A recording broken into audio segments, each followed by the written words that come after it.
اعوذ باللہ من الشیطان الرجیم بسم اللہ الرحمن الرحیم۔ سورہ بقرہ کی 2 آیتیں پڑھ رہا ہوں، آیت نمبر 6، آیت نمبر 7۔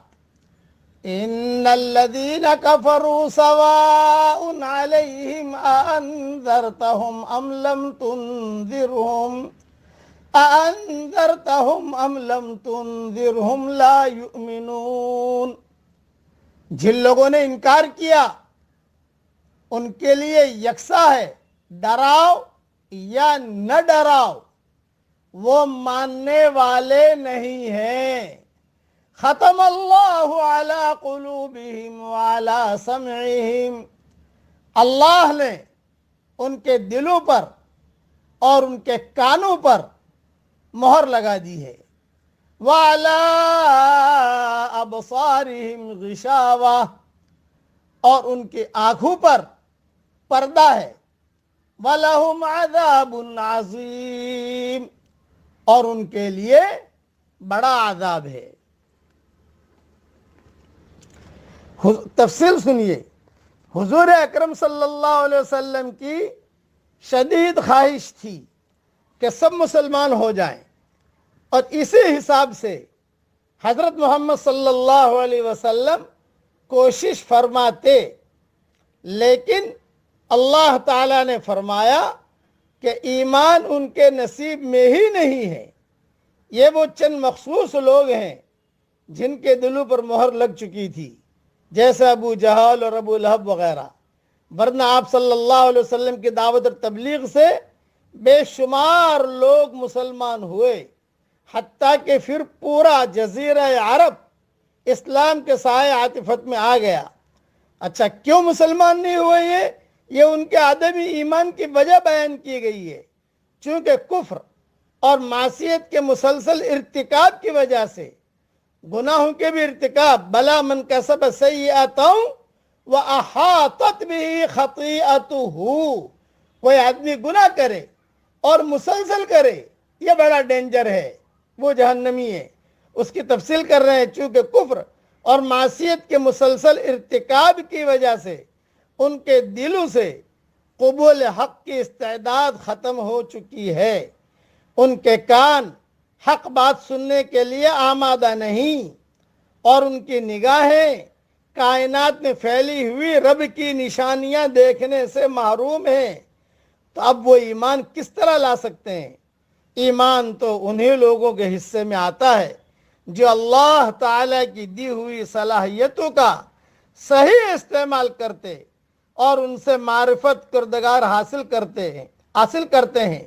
اس کے برعکس لوگ تو اس حدیث کا مصداق ہیں جس میں بیان کیا گیا ہے کہ مومن جب گناہ کر بیٹھتا ہے تو اس کے دل میں سیاہ نقطہ پڑ جاتا ہے۔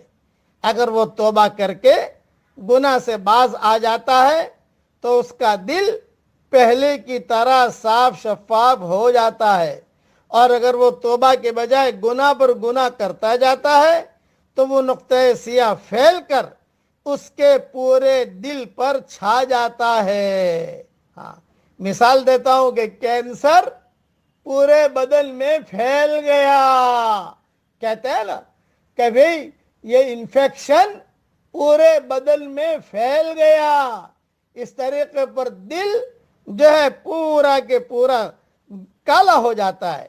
حضور اکرم صلی اللہ علیہ وسلم نے فرمایا، یہی وہ زنگ ہے جسے اللہ تعالیٰ نے بیان فرمایا ہے، کلا بل ران علی قلوبہم ما کانوا یکسبون۔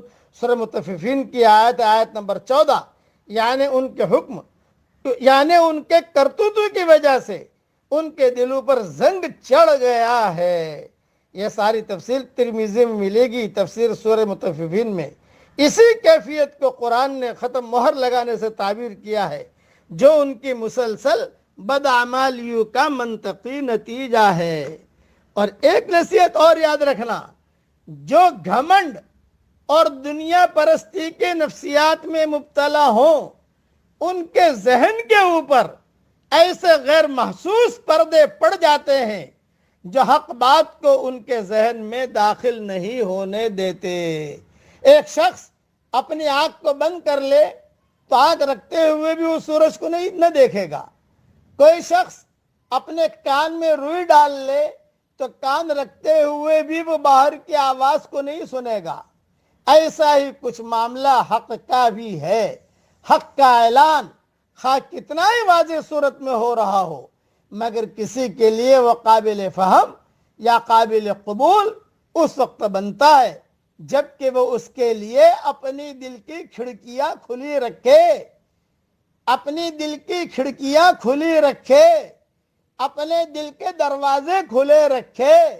اور جو شخص اپنے دل کے دروازے بند کر لے، اپنی دل کی کھڑکیاں بند کر لے، اس کے لیے کائنات میں اللہ کی خاموش پکار اور داعی کی زبان سے اس کا لفظی اعلان دونوں بے سود ثابت ہوں گے.